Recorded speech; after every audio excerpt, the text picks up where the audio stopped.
This week on the Marketplace of Ideas, a conversation with the Philadelphia lawyer, author of The Happy Hour is for Amateurs, a lost decade in the world's worst profession.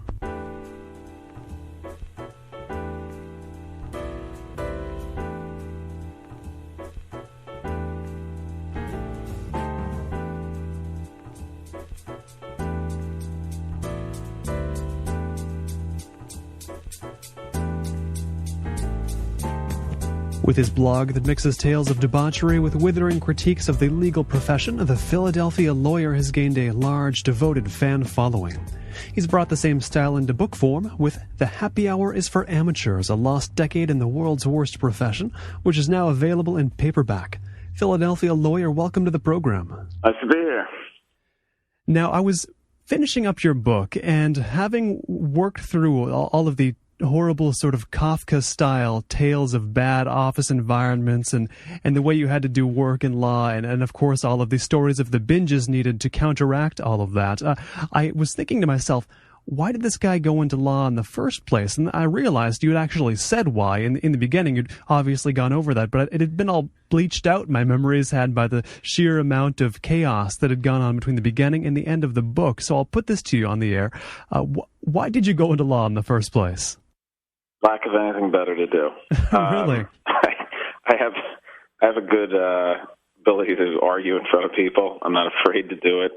People told me it was a good idea. I never had a mind for math or science. I've since wound up developing a mind for math. But I went in for the reason I'd say about two-thirds of people go into law. Nothing better to do, nothing that seemed quite as lucrative, and because it's, you know, what do you have? You have law, you have getting a CPA, or going to medical school, and that's what the upper middle class dream. But I think I called it path of least resistance in the book, or sluiceway of least resistance.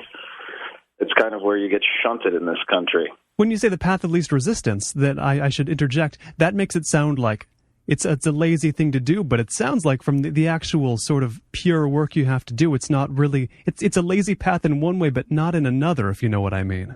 Oh, absolutely. It's the path that, it's simple. I mean, any idiot can get a law degree. All you have to do is go take an LSAT and go to school, and there's absolutely there's no obstacle to it. It's not like getting a medical degree. Where you actually have to, you have people's lives on the line in the most serious fashion. I don't take shots against criminal lawyers, you'll see in the book, because criminal lawyers I hold in very high esteem. They actually have people's real lives on the line. So, I mean, those are real professionals. Civil lawyers are just figuring out ways to bill people for things. They're sort of functionaries passing corporate money back and forth. So it is very easy to get into. It's not a complicated endeavor to be good at. It's a simple field. If you have a decent mind for logic, you can do very well in it quickly. And if you have a good eye for how to jump through the political rings, you can go up the ladder in a hurry. So it's simple. Where it gets hard is it's ruthlessly monetized to the point right now where all they care about is making you work like a machine. You're really functionally the equivalent of a high-priced copier. You get brutalized very quickly, and it's very dull work. So it becomes tedious, annoying, and then they put you into high stress.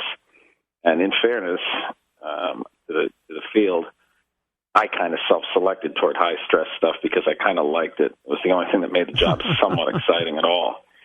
And once you develop an ability to do that, well, what's the old rule? Work meets capacity. They'll lay it on you until they have until you're sitting in hearings all day long with the enamel on your teeth cracking. Because they'll just, all the lazy people in the office will sort of shunt it off to you. And, I think there's a lot of good lawyers out there who just get ground up in the machine that way. So I would actually agree with the way you described it. Now, as you've described just what you've just said, that the legal profession has become like this, was there a time when it wasn't? I mean, is this a recent development to your mind? Yeah, it's the big law thing. Big law firms have developed a business model that everybody follows, where the idea is just it's unit sales. the concept is to take a case and actually look at it as an economic endeavor rather than as something where you're hired as a professional to effect a certain result for a client. I mean, they want to win.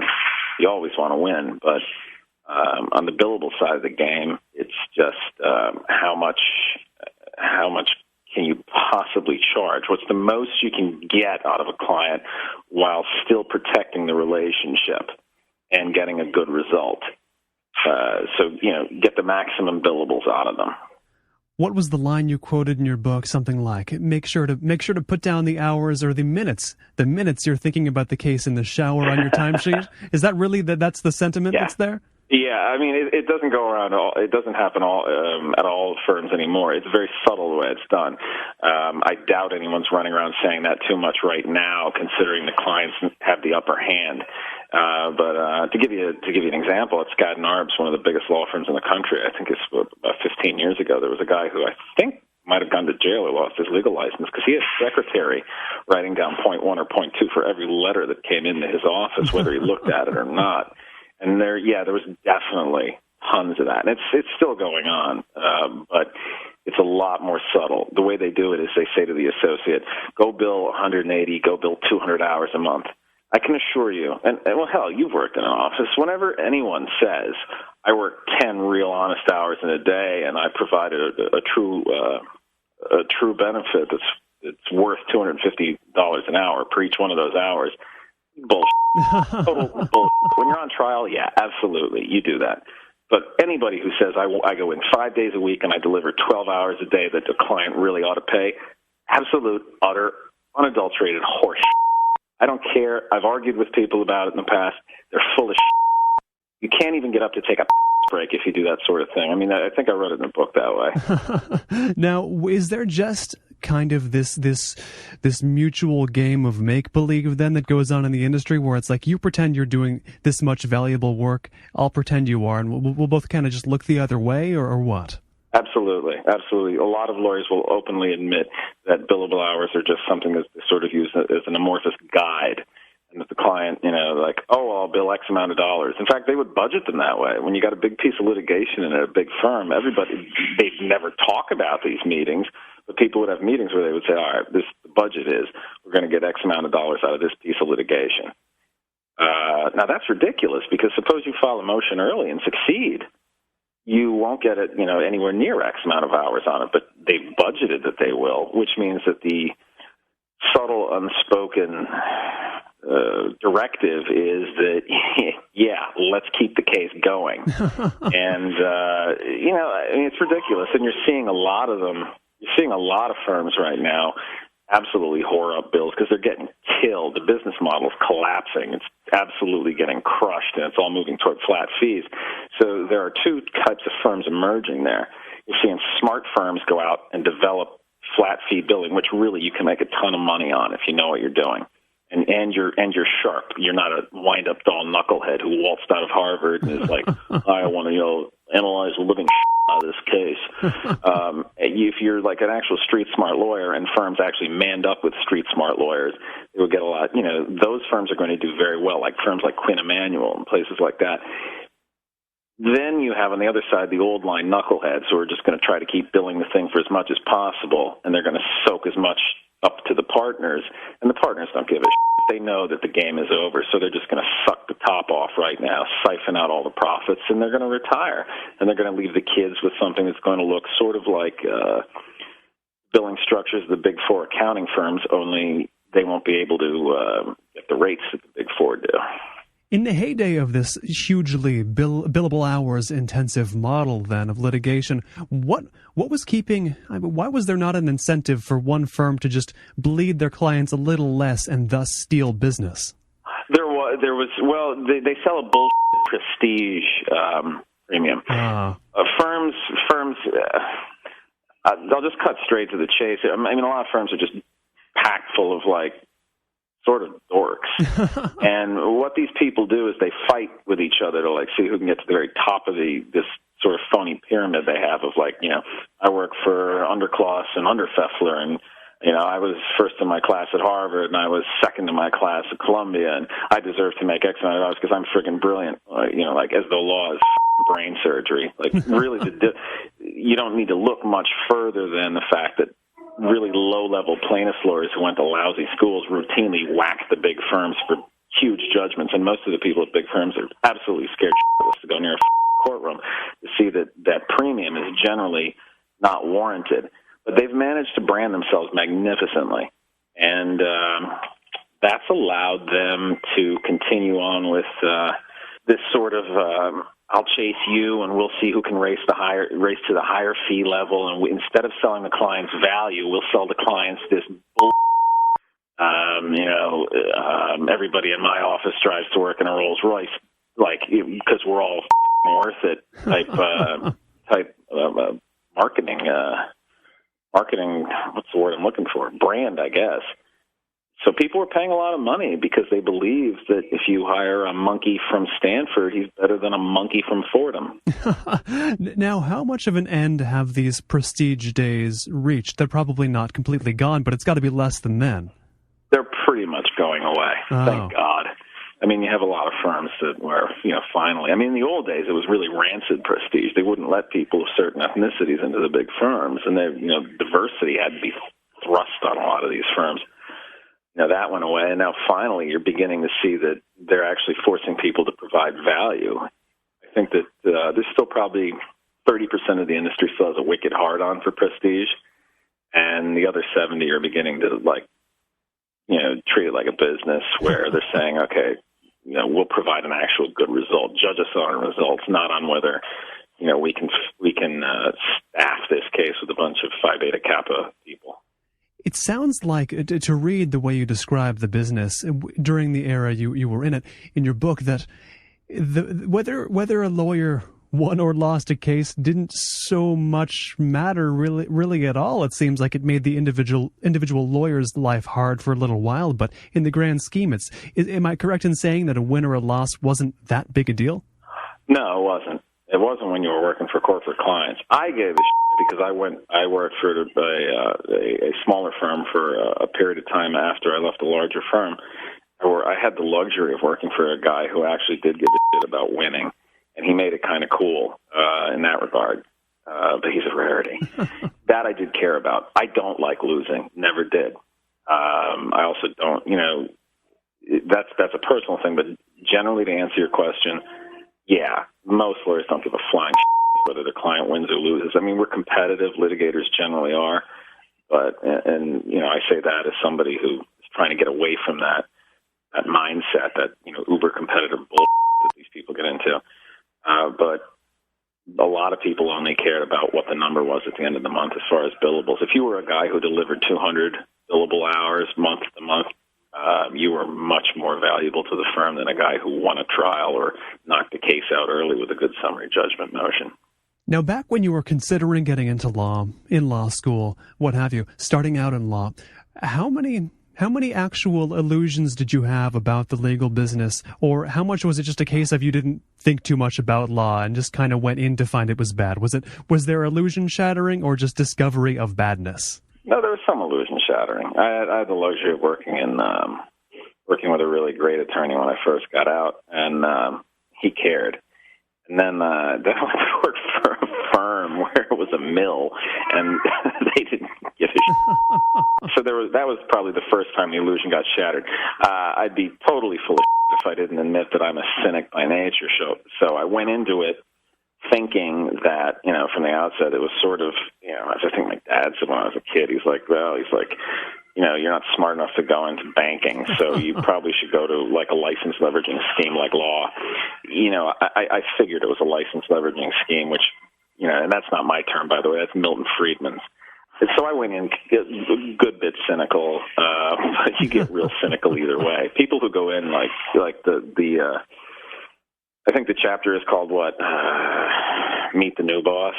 A buddy of mine who was at a firm with me went in with with his eyes completely glazed over with dreams of being partner someday, and he got his ass handed to him. I think he's probably the most cynical prick I'd ever meet. Now, I haven't talked to him in years, but I'm sure he feels really destroyed by the industry. As you mentioned earlier, there's this divide between criminal law and civil law, and I'm not sure it's something that people will immediately grasp if they're outside of law or haven't dealt much with the law. So what does it come down to make that so stark a difference, at least as you found it? Criminal lawyers aren't in it really for the money. It's total nonsense that they are. Like, you'll see guys like Mark Garagos and those people, they say, oh, these guys are just, shysters who sit down and suck money off someone as they're going down the chute. That's not really true. I found that criminal lawyers tend to be probably the most honorable crowd of the whole bunch. They tend to really want to be serious lawyers. They want to protect people. And when you're up against the government and the state, dude, that's where it's really tough, because they've got the deck stacked.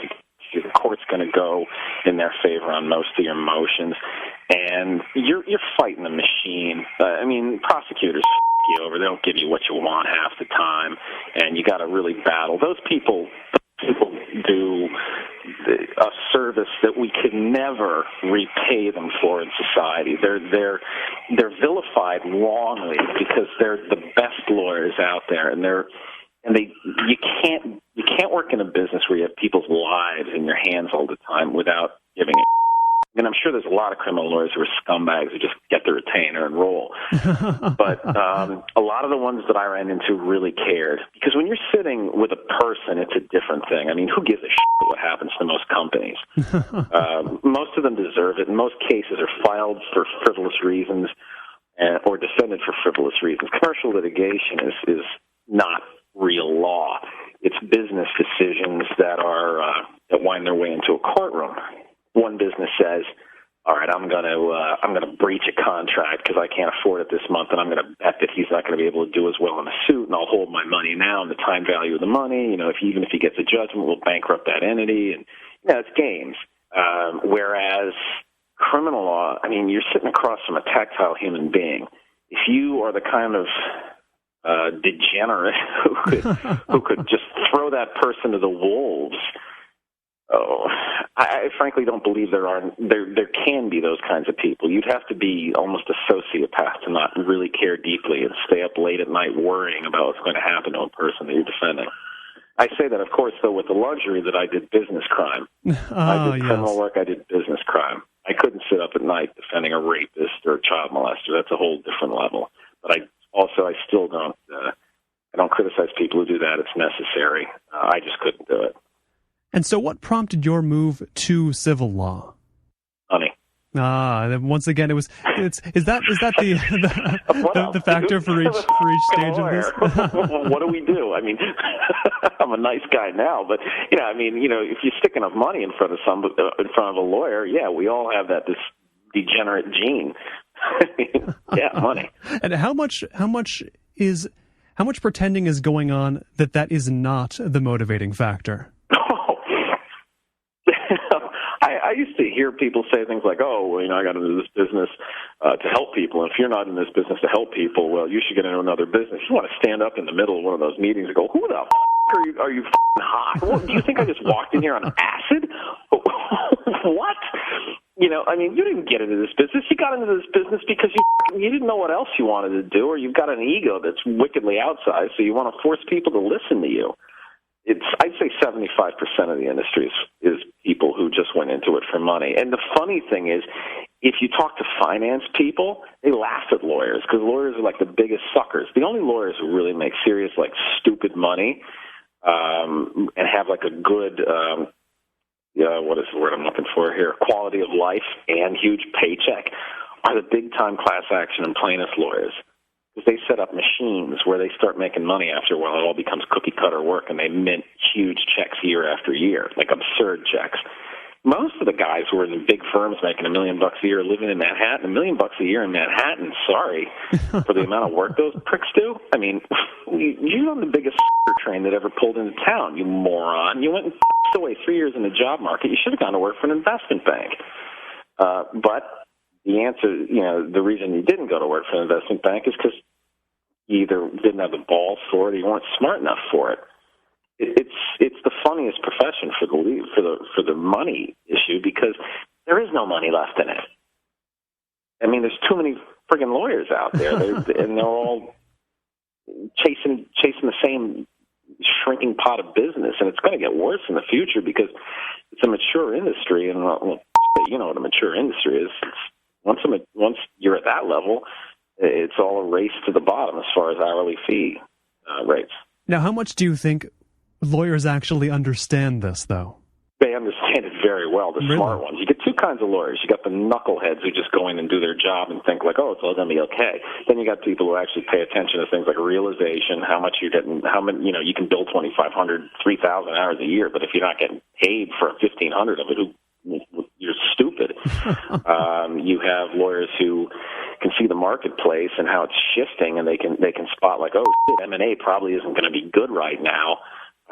You have lawyers who direct firm resources toward emerging markets and follow them. And then you have guys who try to do the stupid thing, which is, I'm going to grab all of a dying marketplace, which is the fastest way to the hell.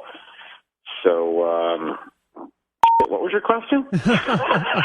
Just if lawyers can see the bleak horizon in front of them, generally speaking. They see it. It's coming, and everybody knows where it's headed, and they're all themselves. If you read most of the industry publications, they'll talk about how there are ways around it, how that lawyers are going to find new markets and get in the way. And it's true the lawyers will always survive because there is a way that we can always infect everything. I'm sure you've in whatever jobs you've held, you've probably seen how lawyers can sort of create roadblocks or create administrative procedures that have to be followed to create revenue for themselves. But the horizon is bleaker every day, and there's probably going to be, there's going to be less guys at the top making tons of money over the next 20 years. There's going to be a lot of lawyers who are going to get paid shockingly low rates. You're probably going to see the $150 an hour lawyer as a very common entity in the future. And that sounds crazy, but $150 won't pay a lot as a lawyer. I mean, when you factor in all the overhead, it's very hard to make money at that rate. This brings up just talking about the way that lawyers think about their own situation. One of the most fascinating things about your law stories in the book, which is that for much of it, it seems to me when I was reading it, your perspective seemed to be of sort of the one aware person among a lot of, I'll just say, drones or maybe droids. How much was that actually the case, that you found yourself in a pack of true believers and you were kind of the only one who had this more detached, shall we say, point of view? I think that's an effect of the narrative. I don't think that's actually totally the way it plays out. Oh. Because you're right from your own perspective. You could never write a book from the perspective of 10 people. You're unable to say like, oh, by the way, all these other people agreed with me. There were a lot of people. There were a good number who agreed with me. I think we use, I think it's terrible because the analogy haunts me to this day, or not the analogy, the metaphor, whatever the hell it is. The 10%er thing haunts me to this day. People still look it up. It's the most known story. It's true, though. Like 10% of people in any office will spot what's going on. And I think that there's another 10% that'll pick it up within a year, and then 10% will pick it up a year after that. So you probably wind up with about 30% of people in any office who pick it up fairly quickly and realize, okay, I see where this is going. And then you also have assholes like me who will tell people in the office who don't know what's going on, and then we'll create more will run around telling everyone else. And all you need is information. I mean, it's almost like the internet inside the office. Once you start letting people know, hey, this is, the firm's screwing up, this department is just going south, and they keep flooding money into it, this is probably time to get off the ship, you can watch the morale literally sink in a department overnight. These 10%ers then are kind of a vital regulatory force on a corporation or whatever organization is doing too well. You could say that, I guess. There are a good number who pick it up. But the problem is that the school doesn't teach kids to be like that. They don't teach. Law school's a joke. It should be 2 years long, and they should teach you how to actually practice law. Instead, they stuff the schools full of teachers who were flunked-out lawyers that couldn't make it in private practice, and they teach theory to kids. But, what the is theory? Theory doesn't pay your mortgage. They should teach kids how to practice, and they don't do that. These bullshit academics, because they're not real academics, they're not real intellectuals, they're just flunkies who want to collect $120,000 a year paychecks and sit around in law schools and not be stressed because they can't handle stress. Otherwise, they'd be in the private sector actually making money with their degree. They teach this nonsense for 3 years. Lawyers should go to school, learn finance, and they should learn the nuts and bolts of what they need to pass the bar exam. All this shit where they teach these kids like law and religion, law and society, law and esoteric constitutional issues. That no one needs a First Amendment lawyer anymore. Maybe I do, but they teach these kids these piles of because they still treat it like it's some vaunted profession. I'm sorry, I'm probably not supposed to use as much as I am. It doesn't matter. We'll bleep it. But they teach these kids this nonsense. It's total horse.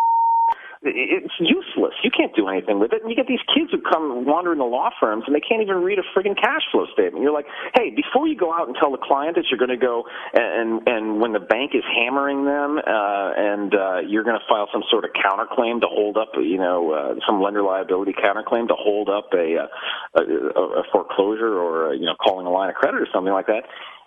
You want to find out whether it makes economic sense to do that for the client or if you're just wasting money at this point, and the better course isn't to figure out some other option.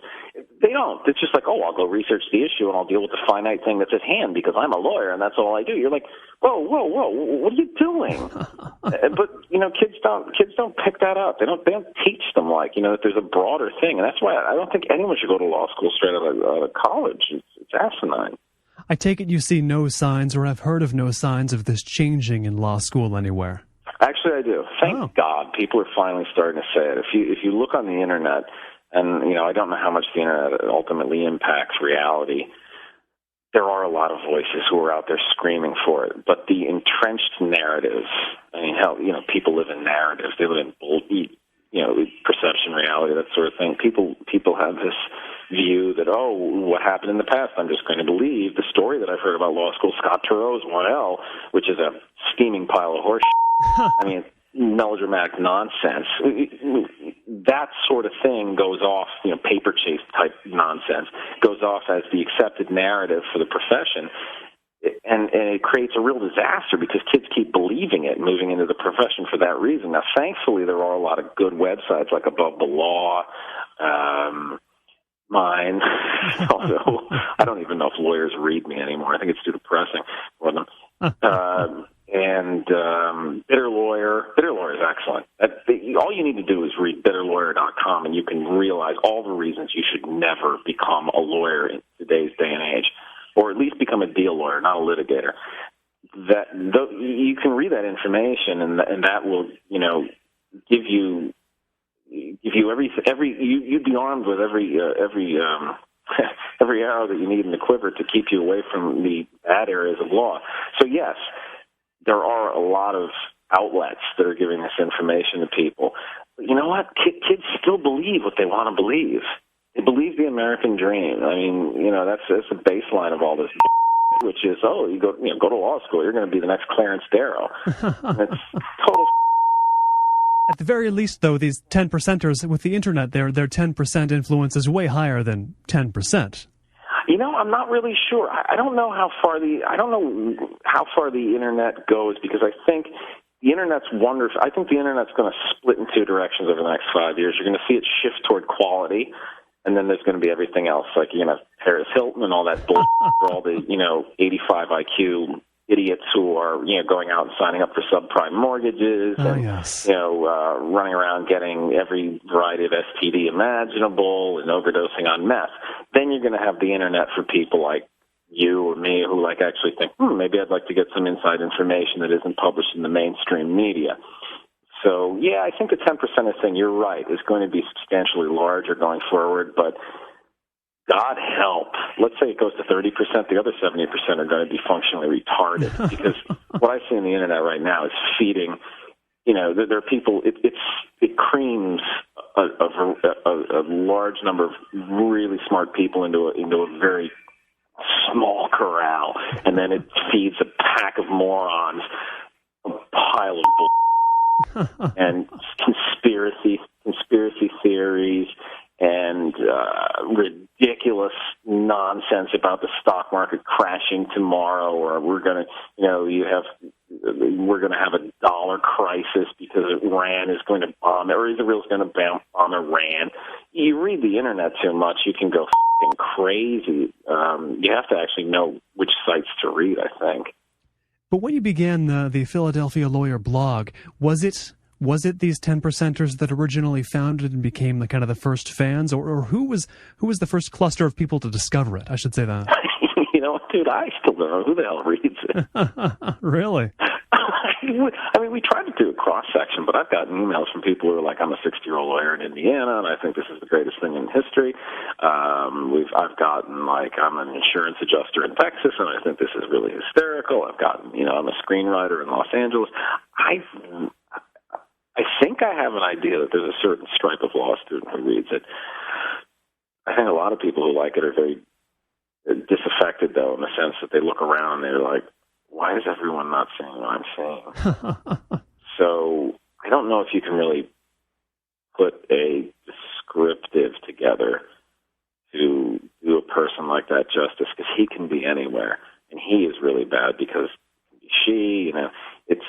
There's a lot of women who read this, and I think it's somebody who just says, wait a minute, and they have that sort of little twist in their head, that the sort of thing that caused people like Twain, and this is going to be terrible because it sounds very obnoxious to use these names in this context, but the people who would be receptive to things like Twain or Mencken, P.J. O'Rourke, or the more lucid writings of people like Hunter Thompson or Charles Bukowski, people who sort of looked at it and said, wait a minute. Even guys like Bill Buckley, who looked at the system and said, I'm going to stand athwart this.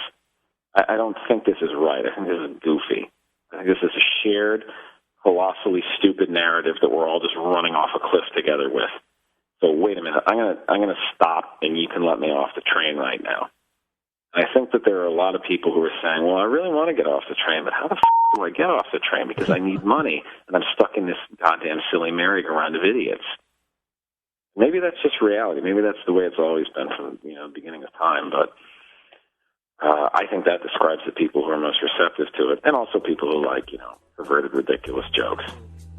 If you've just tuned in, this is the Marketplace of Ideas. I'm Colin Marshall. Our complete interview archive is available right at colinmarshallradio.com. My guest is the Philadelphia Lawyer, author of The Happy Hour is for Amateurs, A Lost Decade in the World's Worst Profession. Now, the style of the blog and the style of the book, there's a certain balance that has been struck, or that you've struck, of the stories about how bad law is and the stories of the sort of binges and bacchanalia needed to balance out life in the law. Now, how did you evolve the blog toward this particular mix? How did this come about? This is the best damn question I've been asked yet. I never believed, there are a lot of marketing people who believe that you should take an idea and you should just aim it right at one group. I've always believed that people are, there's a dichotomy in every person, and that you could write a book that was smart and milked the funniness of the ridiculous behaviors that someone engages in to forget about the day, and also write about the day. So I went into it with an idea that we would always sort of draw people as they are, because anyone who's worked in an office can appreciate the fact that people say one thing in front of the boss or in front of coworkers and then go do a very different thing. I mean, I worked in law offices where people were handing each other envelopes full of mushrooms, or passing X back and forth. Or at lunchtime, the secretary was doing a good bit of coke. You have these people who have secondary lives, sex fiends and all sorts of, weird side hobbies. And then they come into work and they pretend that none of this exists. And it's so weird. You're like, what if we all just kind of admitted to each other? Would the whole world collapse? No. I mean, does the world run on white lies? Yes. But does that mean that we can't all be a lot more honest with each other? And I think the answer to that is yes. So I always wanted to put both sides together, because if you met me, I'm absolutely dead serious in a business meeting. But God knows where I might have been 12 hours before that. Now, a lot of people who are very talented and I'm not saying I am, obviously, I ran into a wall at one point, but a lot of people who I know who have been highly successful operators in places like Wall Street or even in the legal field have hobbies on the side that would appall a lot of people. And I think it's wildly dishonest in our society that we don't just admit these things.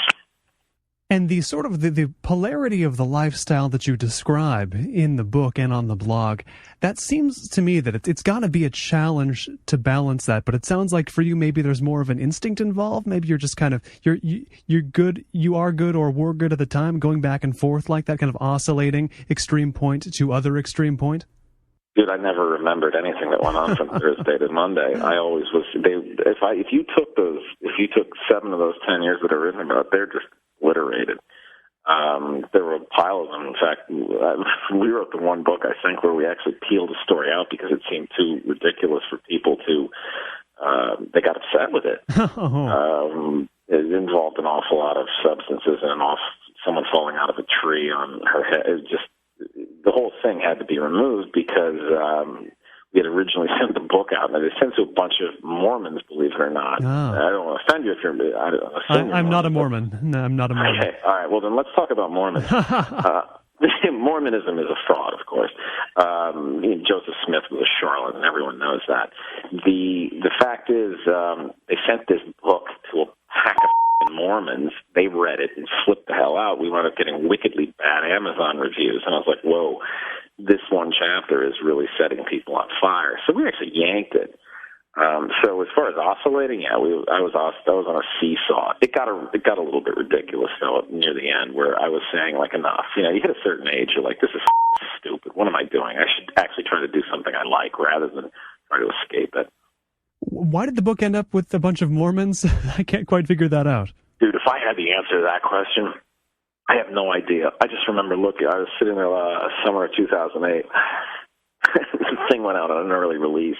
I saw this vicious attack on the book, just doing a random Google search. I was like, what the hell is going on? You do a little background, and you realize somehow some reading group in Provo had gotten it, and some dude, 2 people in Texas who were Mormons. I don't know what Mormons are doing in Texas, but they had gotten it. And I'm like, who was given this book? Why do you give it? Because that's an unfair, that's not real criticism. That's criticism. That's somebody saying, they're not saying the writing is bad. They're not saying that the story arc was poor. They're not suggesting that there were flaws in the way that, the characters developed or whatever. They're just saying, I don't like the substance, so I'm going to 1 star the thing. And, that's one of the reasons that Amazon ratings, I think, ought to be banished, because the average idiot isn't credible enough to give an Amazon ranking. He lets his emotion take over. I mean, judge the thing on whether it's well done. Don't judge it on whether you agree or disagree. That's not criticism. I do feel like, though, that for a book like this, having a group of Mormons really, really hate it is probably more like good publicity. Yeah, it was. Except for there's also a pack of limited people who will look at things like Amazon and see something at 3 stars and say, oh my, it must be terrible. No one ever lost money.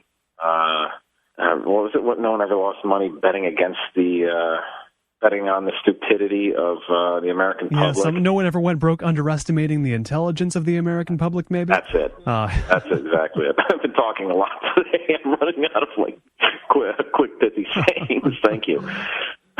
But yeah, I mean, there's a certain point. That's kind of a depressing thing that you run into when you're a writer. You realize you throw something out, and it's like, 15% of people are too goddamn stupid to understand half of what you've written.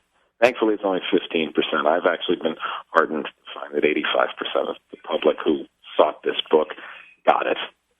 The factor leading to so much of this, we'll call it Mormon objectionable content in the book, it seems to be this idea written about in there called the, I believe, 3-to-1 ratio, where if you work hard for 3 hours, you got to party as hard as possible for 1 to obliterate those three work hours. Now, how prevalent a lifestyle was that with lawyers you knew, or really anybody that you knew in similar professions, or was it mostly you and the 10%ers, or were there these kind of?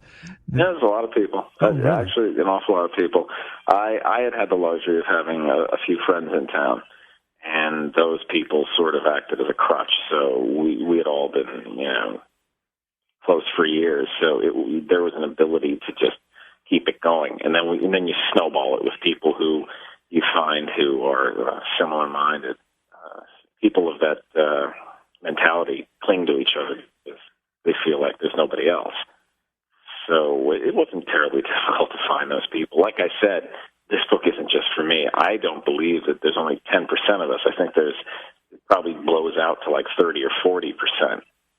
At a certain point, there's 10% spot things in the office, but I still think that quietly, a lot of people have hobbies that they don't like to talk about in public, or that they ought to be allowed to talk about in public, but a Puritan tells them they can't.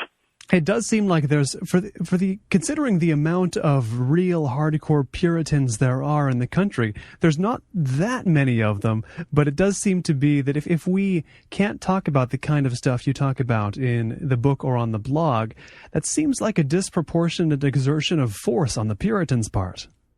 Oh, yeah, dude. I mean, well, you're on the coast, right? Yes. I'm on the East Coast, so yeah. I mean, and I have nothing against the Midwest. I have nothing against the South, but they seem to be laden down with a lot of people who believe in voodoo and crazy crap. I mean, this is a statistic that's absolutely true. 30% of this country believes that the Earth is 5,000 years old. Now you'll probably say, "Oh, bullshit." Look it up, dude.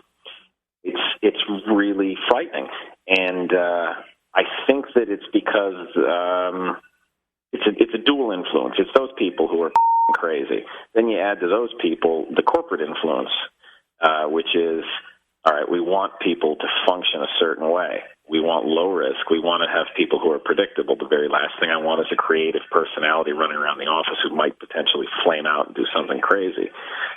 So they don't really want anybody who has a sort of creative spark. I mean, there's a reason that people who write or people who are creative don't wind up lasting in offices very long. There's a reason a good trial lawyer, a good criminal defense trial lawyer, does not last in a big firm very long. You use a Star Trek reference, even though I'm not really even a Star Trek fan. Do you remember the thing called the Borg? Oh, yes, I've heard of them. The ones who were all the kind of the hive mind, aren't they? Exactly. There was like this thing where all the people had I think they had some thing on their head and they're all connected somehow. It was like a matrix. There's definitely a matrix effect that's going on in this country where people realize if we think too much, if we look too closely, we're going to watch religion explode. Religion's already considered a farce now at this point. I mean, science has made it. Science and reason have destroyed it. It's not relevant. It's a fiction, and it's always been a fiction, really. So, that upsets people. So they say, I'm going to shut that off. I'm going to dive back into a sort of a recidivist, regressive mindset. I think a lot of the country has that Puritan, element, and then corporations figure, well, we can milk that by, telling people you act a certain way. We're going to drug test you, and we're going to do this with you, and we're going to do that with you, and you're going to do what we tell you to do. And people just, follow, and they get in line, and they get angry because they don't like it. There's nothing sadder than driving through a corporate office park because you'll look at all these buildings, and they're the same shiny, cheap. You just keep driving and driving along. And you look there and you wonder to yourself, how many people are sitting in that office looking out the window going, God damn it, was this the only thing I was born for? It is a bleak mental image there. It's. Do you think, and tell me the extent to which you agree with this, but whether we're talking about religion or whether we're talking about willful ignorance of any kind, or whether we're talking about sort of letting one's life slip away in the middle of an 80-story office building, does it all come down to risk aversion? Yeah, there's definitely risk aversion. Everything, there's a risk premium on everything. That's why I'll never take shots at people who are on Wall Street or people who take big risks as entrepreneurs. I think that one of the greatest things in this country is the fact that people who are younger than my generation are thankfully beginning to just, we had a shop around 2000 where we could have, the internet popped up and it was a revolution and it created a new mindset and that was good. And there's still a lot of good entrepreneurial spirit that's sort of jumped off that's still there. And I think this recession or this correction, whatever you call it, and it's not going to get any better. It's going to get actually a lot worse. I'm not going to bore you with the specifics, but trust me, over the course of 2010, you're probably going to see unemployment hit 11%. But you're going to see people emerge from that who are younger, who have more balls than people my age did, because we were sold a different bag of shit. And I think that's going to actually create a lot of good results in the country, because the government's not going to save us this time. They never were going to save us. And I like Barack Obama. I think he's an excellent president so far. But the stimulus isn't going to save us. What's going to happen is there's going to have to be a resurgence. It's going to be brought by people who innovate things and people who create and people who go out and bring value, where right now we have a lot of old people sucking off a system that doesn't do a hell of a lot for anyone. And they just sit in offices and figure out how to keep their middle management jobs. And I think that if people from the age of 20 to 30 right now figure out how to develop business models and technologies that wipe those people out of the system and create value for a lot of people who would consume the products that are created by these companies inefficiently, you're going to see a great resurgence in the American economy. I just hope we have the sense not to install some sort of regulatory scheme that kills that growth before it happens. I guess risk aversion, yeah, there's a ton of risk aversion. It's the one weakness I have in life. But I'm just happy to see that I think people who are younger than me don't have it anymore. And I hope they crush people my age who are risk averse. I hope they put all of the businesses we've built out of business. I really do. I do find it kind of funny that you describe risk aversion as a weakness of yours, yet in the book, in your stories, I can't say that you come across as timid or retiring or really all that risk averse, other than being in a workplace where there are a lot of risk averse people. Do you know what I mean? I mean, it's a pretty bold character in this book. But you know what? You're crediting me with being risk averse compared to the average lawyer, which is not much credit. The average lawyer is so chicken scared of everything around him that all he sees is the downside and everything. I did. I took on some crazy risks. I threw a job where I was making a lot of money right out the window to take a flyer on this book. And I don't regret a goddamn second of it. I got my life back. But the fact is, if I had the balls when I got out of college to actually, if I could have said, okay, I'm going to go and try to make it in finance or something like that, I would have been a lot better off. But I took the non-risk path, and it was something that haunted me for years. I got lucky because it brought me my wife. I don't think that's irreplaceable. But, so on balance, I'd have to say I won as a result of it. But I didn't have balls coming out of school, not at all. And, that's what put me in a profession like law. And none of them have balls. Very few of them. Plaintiffs' lawyers, they have balls. They put it on the line because they're betting the whole farm. What they have to do is generally so sleazy that it kind of detracts from anything that they get as a result. Any credit you can give them as a result of taking risk is offset tremendously by the fact that 60% of what they do is bring frivolous cases and shake people down, and they're basically an absolute blight on the economy. But the average lawyer who bills per hour, I mean, come on. I've read some of the things you've read. You're obviously facile enough with this stuff to realize. Come on, if I have to flip the question back on you, I mean, how much risk is there in that bullshit? Well, I mean, in the sort of line of work you're describing, you mean? In any line of work, let's take it and extrapolate it across all industries. How much risk is there when you're sitting there punching a clock and saying, "Here you go, now send me X amount of dollars. I did X amount of work." Certainly, any job where you are clocking in and clocking out, there's not going to be a lot of risk in there. Just by definition, you'll be in the bowels of some bureaucracy at that point, most likely. Yeah. So when I say I view my lack of risk taking as my biggest failing in life, that's why. And you've said that your generation is kind of on the whole they're not risk takers. And what's that? Is that an effect of being taught not to be, or what do you think? I think we were the last ones who actually were sold the idea that you could become an accountant, a lawyer, or a doctor, and life was just going to be a cheesecake existence and it was going to be great. And we grew up in the 70s and the 80s where we watched our parents make money when Reagan deregulated everything, and we said, oh, wow, this is great. You just do what they tell you, and everything turns out lovely. Lord knows I watched that happen, and I thought, wow, I'll just be like my dad. Then I realized when I got out, I was like, wow, I'm not sure that this was what I was really saying. It's not the same as it was back then, but I didn't have the guts and I didn't have the knowledge that I think younger kids have, in the sense that they're able to soak money out of technology in a way that people my age were just grappling with when we were getting out of college. The internet was something, that was just emerging when I was in law school.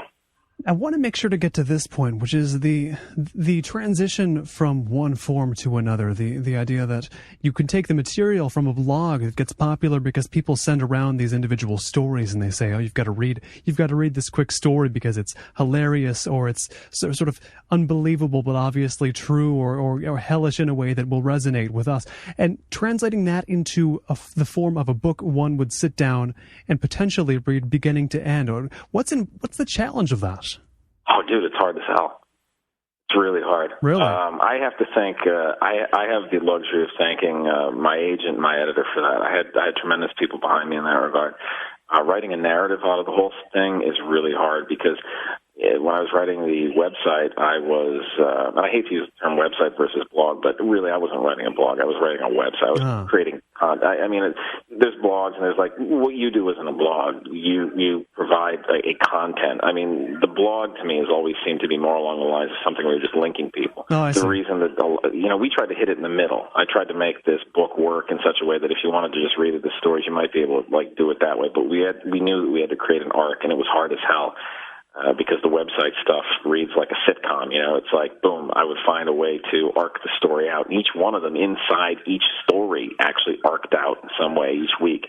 And it started reading like a f***ing Maureen Dowd column after a while. It was like, Maureen, I don't know if you read Maureen Dowd, but she writes for the Times. She writes these things like, Benjamin Netanyahu is like a Prada handbag, and then she'll write this pile of crap in the middle, and then she'll say, and just like a Prada handbag, his straps never clasp the right way, and it's like a nice tight little end that they give you.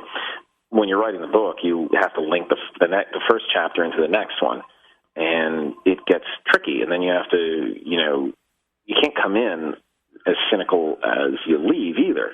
Because when I was writing, my editor said to me, he's like, you weren't this cynical all the time. He's like, you're allowing your present mindset to infect where you were at the time. You got to pull back.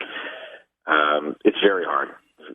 I would not recommend trying to do what I did to anybody. It's beyond difficult, and for all the reasons that I think informed your decision to ask me that question. Now, to what extent could you actually get into the mind of yourself 10 years ago, 15 years ago? You mentioned that a lot of those years are kind of forgotten at this point. Well, we used somewhat of a template. It's terrible because people compare it like that all the time, but, we didn't shy away from the comparisons to using prose like Hunter Thompson did. I always thought that he was the best prose stylist that ever existed. So we chose to mine it from the humor standpoint, or from the sort of hyperbolic gonzo standpoint, make it as entertaining as possible. So in any situation, I would take the elements of people who were in the room and try to recapture it in my head the way that I remember being there as I would tell it sitting at a bar. The author's note I think says, this is like if I was telling you these stories over a bottle of Maker's Mark. We actually went for that effect, and it's actually written to read like a conversation. I tried to create something lyrical along the lines of it's an old book, but there's a great book by a guy named J.P. Dunleavy called The Ginger Man that I read. Now, it reads like a poem almost. So we tried to sort of arc the language at all times in such a way that you would feel like I was sitting there talking to you and telling you a story, and we were sort of just free-forming it as it went. Like the way that you'd say, oh, what'd you do last weekend? And I'd say X, Y, and Z, and just sort of go.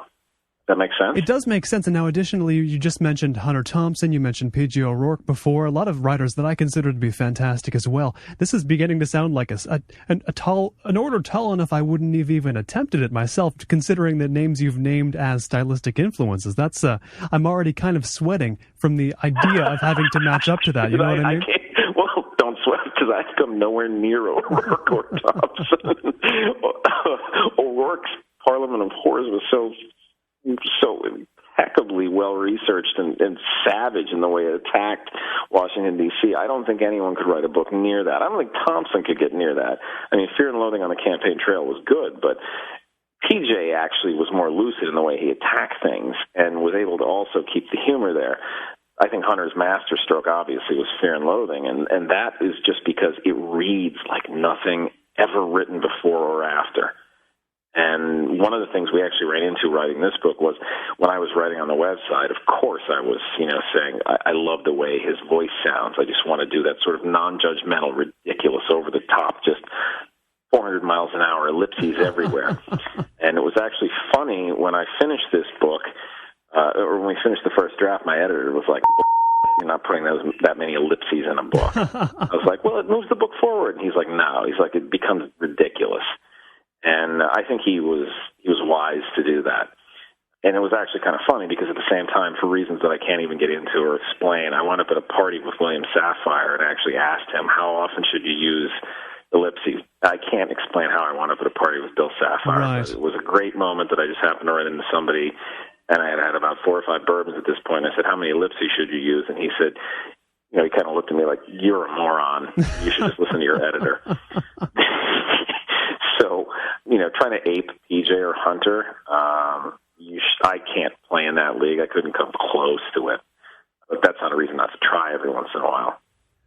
The name of the book, once again, which I think there still isn't any book like it. I mean, the mixture of the debauchery and the law is a rare one. Is Happy Hour is for Amateurs, a lost decade in the world's worst profession. Philadelphia lawyer, thanks so much for taking the time to come on the program. Thanks for having me, Colin. This was probably the best interview I've done yet. You're excellent questions, dude. For more information on the Philadelphia lawyer, visit philalawyer, PHILALAWYER.net. This has been the Marketplace of Ideas. I've been Colin Marshall. Our complete interview archive is available at colinmarshallradio.com. Find this show again or hear any show again. The theme music producer for this program, as always, is Ben Althouse. Visit his website at benalthouse.com. If you have any feedback, positive, negative, or anywhere in between, feel free to send that on to Colin at colinmarshallradio.com. Thank you for tuning in, and we'll catch you next time.